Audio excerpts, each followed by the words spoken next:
Efforts are underway to ensure that the final whistle won't be blowing anytime soon on the future of Workington AFC, as campaigns have been launched to save the club. When COVID-19 struck, we realised that our season had been curtailed, our income had basically come to an abrupt halt. We've raised between 20 and 30,000.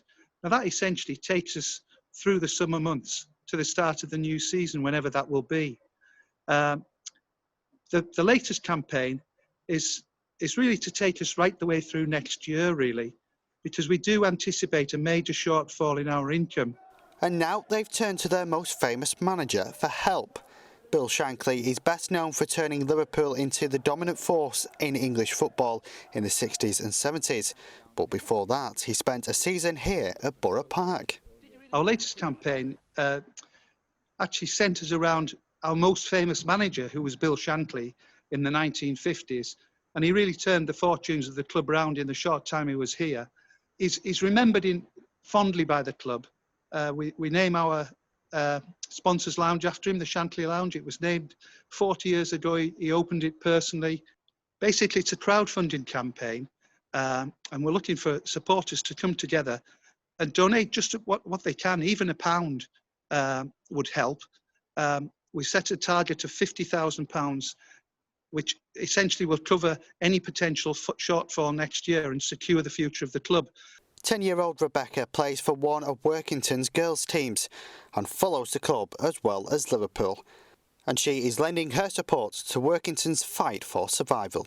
I want to help Workington because I play for the girls' team and I heard that they were trying to raise some money, so I got in touch to see if I could help with anything and keep the club alive.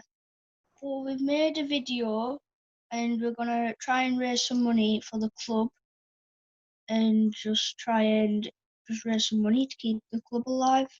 And how sad would it be if the Workington club wasn't able to carry on?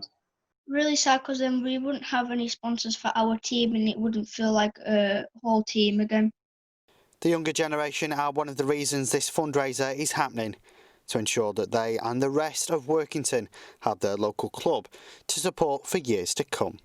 All the directors of Workington are well in their 60s now, and basically anything we do, it secures the future for future generations.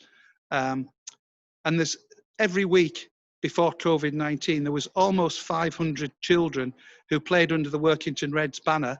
And that didn't include, obviously, the ladies' teams, the reserve teams, and, of course, the successful first team. And the community is at the hub of this club, and it's essential that we secure its future. Chris Stott, That's TV.